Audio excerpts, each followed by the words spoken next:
ચલો હવે વાત કરીએ છીએ આપણે તરંગ લંબાઈમાં લંબાઈ માટેનો એકમ પણ જરૂરી છે અને એનો એસઆઈ એકમ કયો છે? મીટર. વિદ્યુત ચુંબકીય વિકિરણ એ જુદા જુદા પ્રકારના તરંગો ધરાવે છે જે ઘણી જ નાની તરંગ લંબાઈના હોય છે, તેથી નાના એકમોનો ઉપયોગ થતો હોય છે. આપણે જે કોષ્ટક જે ચાર્ટ બનાવેલા એમાં જુદી જુદી પ્રકારના વિદ્યુત ચુંબકીય વિકિરણો કે જે એકબીજાની તરંગ લંબાઈ અને આવૃત્તિમાંથી જુદા પડેલા છે એ આપણે પહેલાં ચાર્ટની અંદર જોયેલું છે.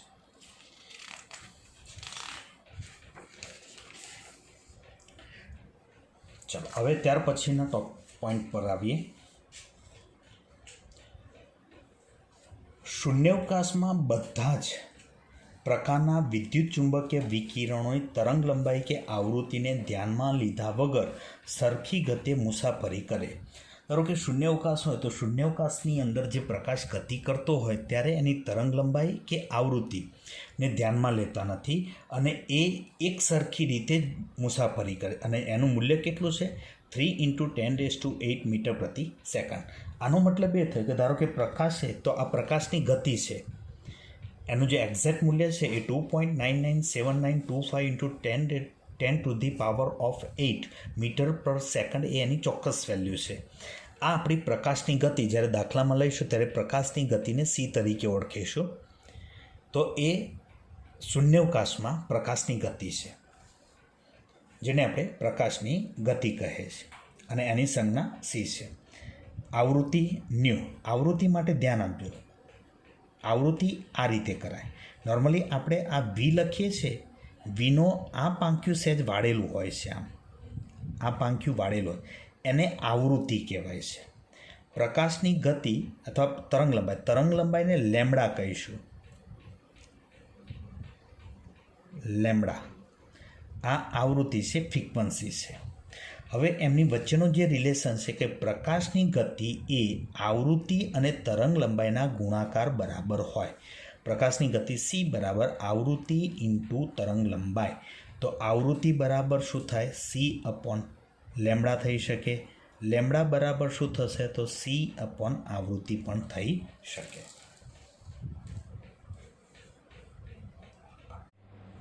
બીજી એક સામાન્ય વપરાતી જે રાશિ છે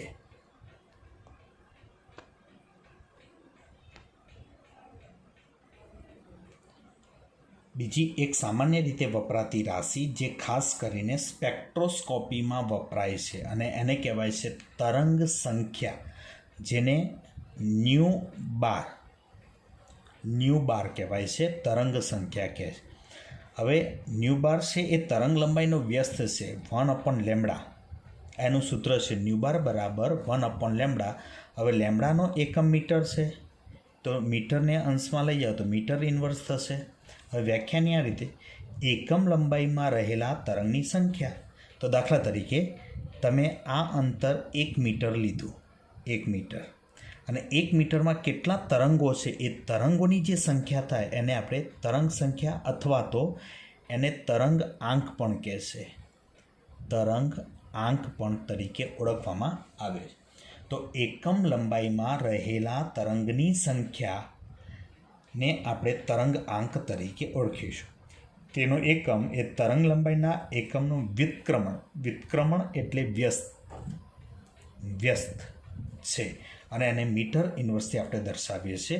સામાન્ય રીતે વપરાતો એકમ સેન્ટીમીટર ઇન્વર્સ છે. સેન્ટીમીટર ઇન્વર્સ એ એસઆઈ એકમ નથી, પણ મીટર ઇન્વર્સ એ તેનો શું છે? એસઆઈ એકમ તરીકે ઓળખવામાં આવે છે.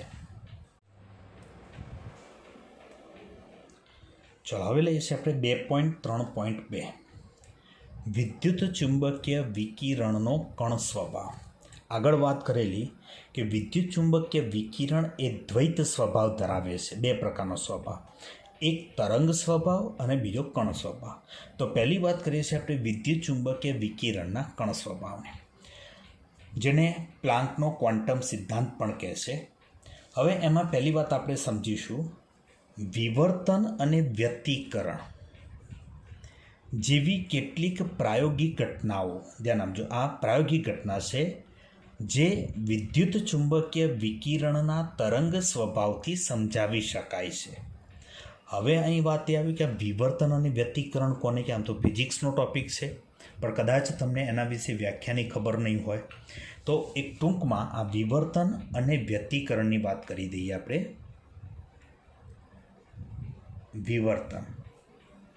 વિવર્તનનો મતલબ એ છે કે દાખલા તરીકે પ્રકાશનું કોઈ કિરણ આમ ગતિ કરે છે. હવે રસ્તામાં ધારો કે આવું કોઈ અડચણ આવી,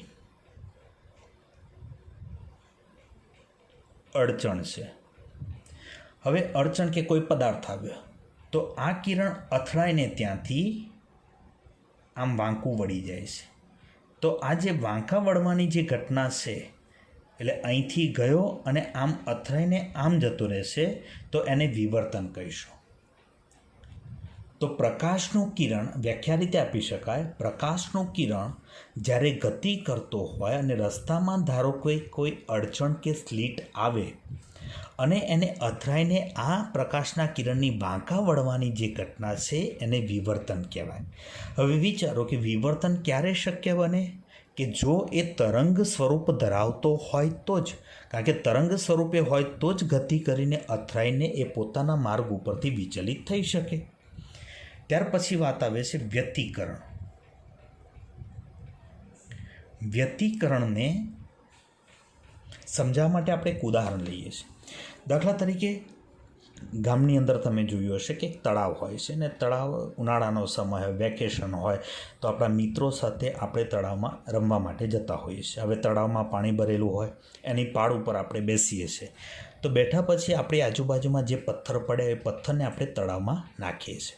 તો તળાવમાં જ્યાં પથ્થર પડે છે ત્યાં વમળો ઉત્પન્ન થાય છે અને એ વમળો જ્યાં પથ્થર પડે છે ત્યાંથી કિનારા તરફ પ્રસરણ પામે છે. તો વિચારો કે દાખલા તરીકે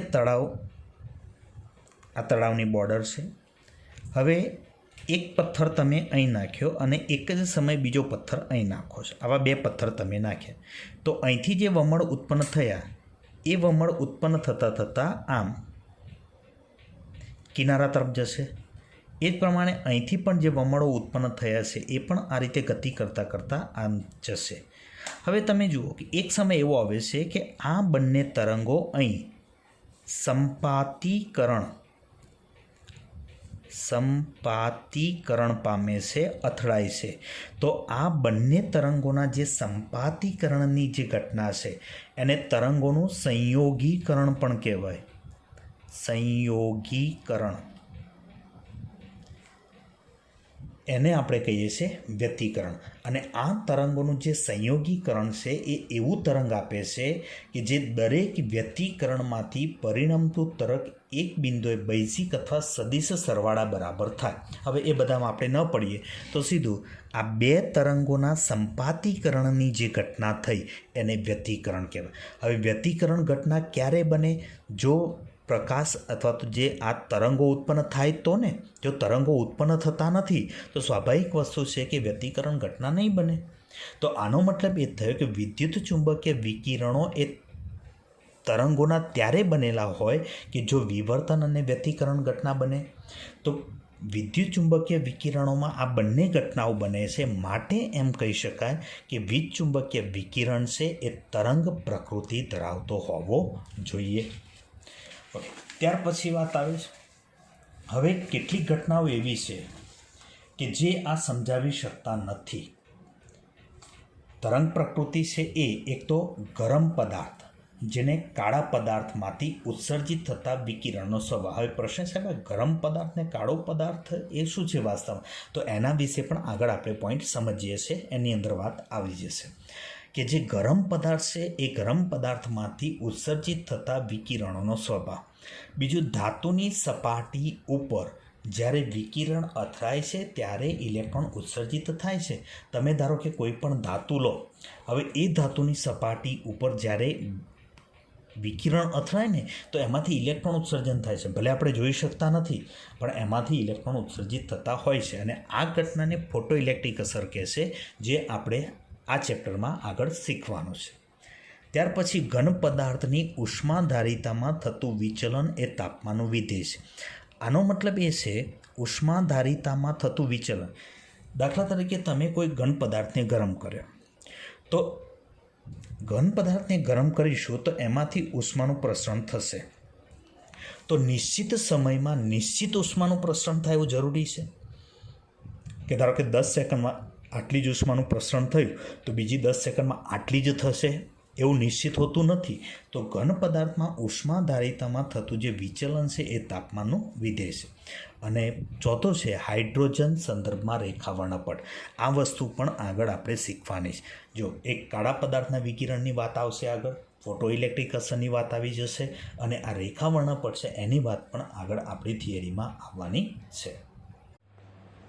ચલો હવે આ કાળા પદાર્થવાળી જે વાત છે એની વાત કરીએ છીએ. પહેલાં કાળા પદાર્થના વિકિરણની સ્પષ્ટ સમજૂતી સૌપ્રથમ 1900માં મેક્સ પ્લાન્કે આપી. હવે આ કાળા પદાર્થવાળી જે વિકિરણની ઘટના છે નીચે પ્રમાણે આપણે સમજીએ. જ્યારે ઘનને ગરમ કરે, દાખલા તરીકે તમે લોખંડનો ટુકડો લીધો, એને ગરમ કરો, ત્યારે તે વિશાળ વિસ્તાર ધરાવતી તરંગ લંબાઈવાળા વિકિરણ ઉત્સર્જિત કરે. તમે ગરમ કરશો તો એ જ્યારે લાલચોળ ગરમ થશે અથવા જેમ જેમ ગરમ થતા જાય છે એમ ધીમે ધીમે આછો લાલ પછી ઘાટો લાલ બનતો જાય છે. તો એ લાલ બને છે તો સ્વાભાવિક વસ્તુ તમે એના રંગને ક્યારે જોઈ શકો? જ્યારે એ ઘનમાંથી ચોક્કસ તરંગ લંબાઈ ધરાવતા વિકિરણનું ઉત્સર્જન થાય. તો તમે ગરમ કરો છો ત્યારે એ લોખંડના ટુકડામાંથી ચોક્કસ તરંગ લંબાઈ ધરાવતા વિકિરણોનું ઉત્સર્જન થાય છે.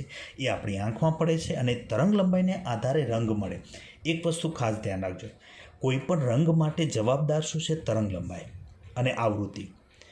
તરંગ લંબાઈ બદલાય તો આવૃત્તિ પણ બદલાવાની છે, એટલે બંને કહી શકાય. એટલે તરંગ લંબાઈ જુદી હશે ને તો એનો રંગ પણ કેવો હશે? જુદો. હવે એનું ઉદાહરણ આપ્યું. તમે લોખંડના સળિયાને ભઠ્ઠીમાં ગરમ કરો. આપણે લોખંડના ટુકડાને ગરમ કરીએ તો પ્રથમ એ ઝાંખો લાલ થાય, ત્યારબાદ ધીમે ધીમે તાપમાન વધારવા સાથે વધારે ને વધારે લાલ થતો જાય છે. અને જો એને હજુ વધારે ગરમ કરવામાં આવે, હવે આ વસ્તુ આપણે અવલોકેલી નથી, પણ જો એને વધુ ગરમ કરવામાં આવે ત્યારે તે સફેદ રંગનું ઉત્સર્જન કરે છે. તો એ શું છે? ત્યાર પછી એ સફેદ બને છે. અને તાપમાન હજુ પણ જો ખૂબ વધારવામાં આવે ત્યારે વાદળી રંગ. જો અહીં 4 બાબતો થઈ. ઓછું તાપમાન હોય ઝાંખો લાલ, વધુ તાપમાન હોય ત્યારે ઘાટો લાલ બનશે, એટલે વધારે લાલ થતો જશે. હજુ વધુ ગરમ કરીશું ત્યારે સફેદ બનશે. અને જો હજુ વધુ ગરમ કરવામાં આવશે ત્યારે એક કેવા રંગનો બને છે? વાદળી બને છે. જો આવૃત્તિના સંદર્ભમાં કહીએ તો આનો અર્થ એમ થાય કે તાપમાન જેમ જેમ વધારવામાં આવે છે તેમ તેમ તેની આવૃત્તિ એ નીચા મૂલ્યોથી ઊંચા મૂલ્યો તરફ જાય છે. હવે અહીં વસ્તુ ધ્યાન આપજો, જો આવૃત્તિ નીચા મૂલ્યોથી ઊંચા મૂલ્યો તરફ જાય તો તરંગ લંબાઈ ઊંચા મૂલ્યોથી નીચા મૂલ્યો તરફ જાય છે. તો એક એનું સાદું ઉદાહરણ સમજાવી દઉં. આપણે જે હમણાં જે ચાર્ટની વાત કરી, તમે જુઓ, આ બાજુ લાલ રંગ દેખાય છે, પછી પીળો, ગ્રીન, બ્લુ થતો જાય છે. તો જો તરંગ લંબાઈ જેમ ઘટતી જાય એમ લાલમાંથી બ્લુ તરફ જાય. તો આવૃત્તિ માટે શું કહેવાય? આવૃત્તિ માટે એનાથી વ્યસ્ત થાય, કારણ કે તરંગ લંબાઈ લેમ્ડા ચલે છે 1 આવૃત્તિ. તો આનો મતલબ કે લાલમાંથી બ્લુ તરફ જઈશું ત્યારે આવૃત્તિ શું થશે? વધશે. એટલે નીચી આવૃત્તિમાંથી ઊંચી આવૃત્તિ તરફ જાય છે.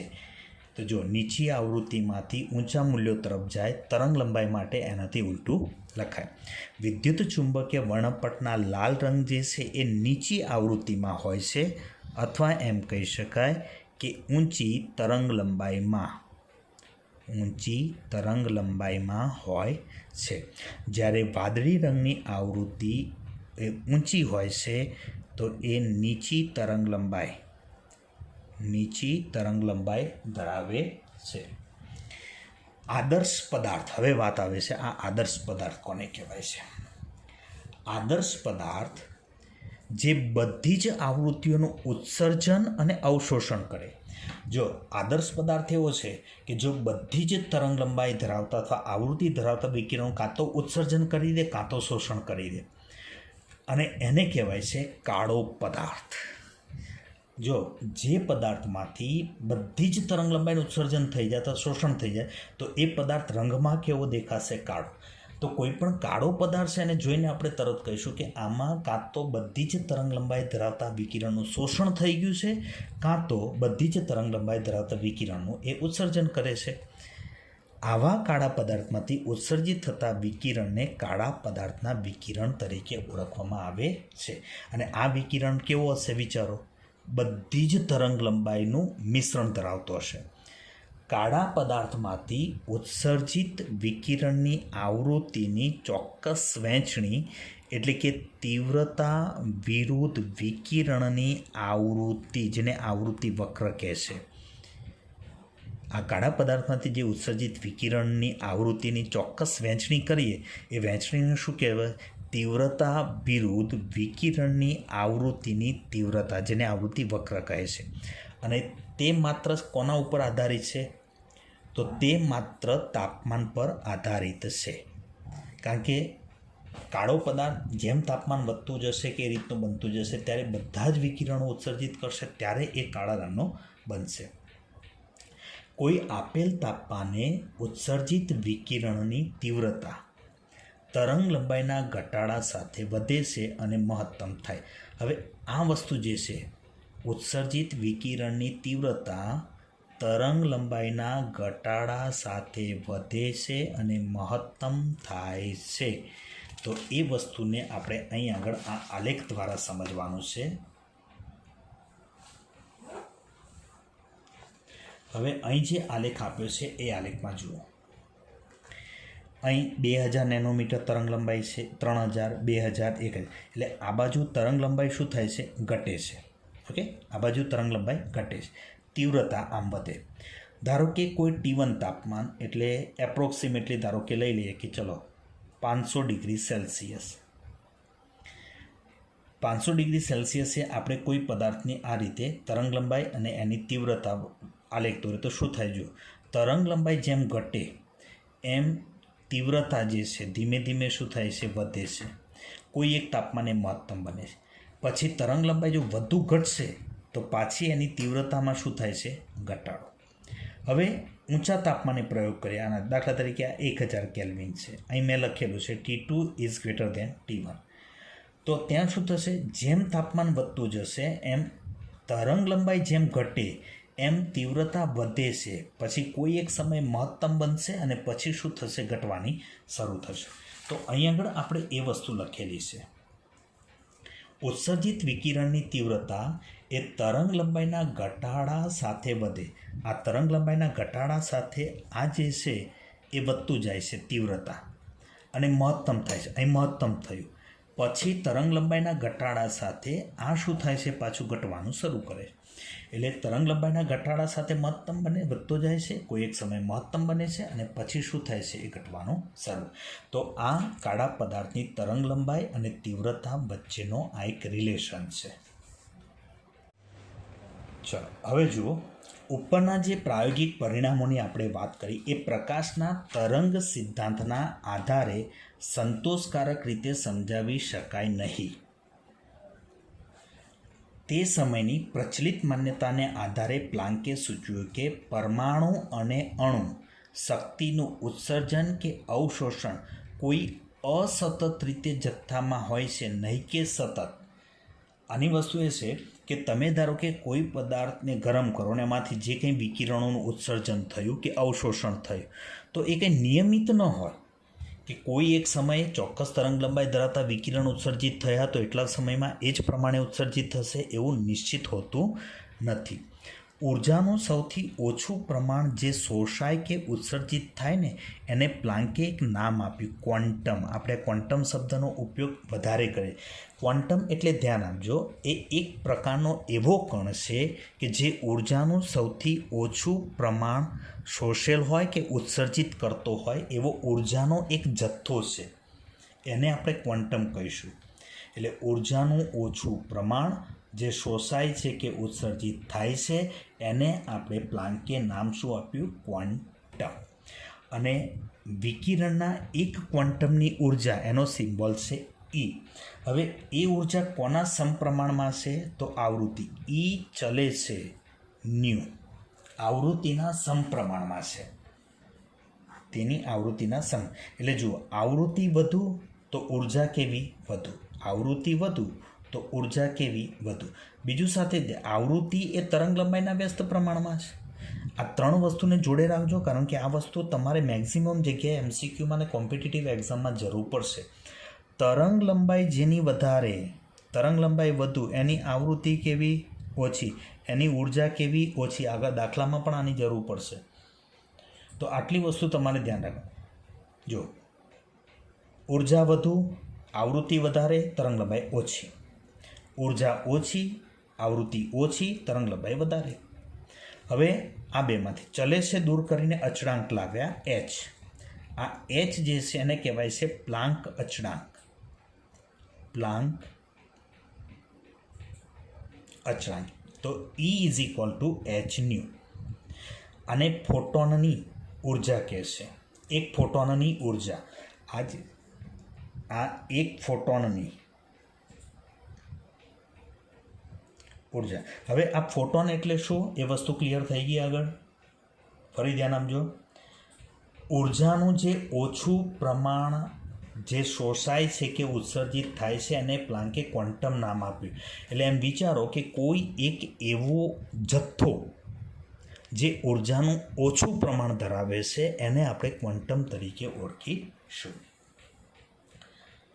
આ સપ્રમાણતા અચળાંક એચને પ્લાન્ક અચળાંક કહે છે ને એનું મૂલ્ય કેટલું છે 6.626 into 10⁻34 joule into second. Joule into second. હવે આ સિદ્ધાંતથી પ્લાન્ક એ સમજાવી શક્યા કે કાળા પદાર્થમાંથી ઉદ્ભવતી વિકિરણની તીવ્રતાની વહેંચણી એ જુદા જુદા તાપમાને તરંગ લંબાઈ અથવા આવૃત્તિનું વિધેય છે. એટલે જુદા જુદા તાપમાને તરંગ લંબાઈ અને આવૃત્તિ કેવી હોય છે, જુદી જુદી હોય છે. એટલે એને અનુરૂપ હોય છે.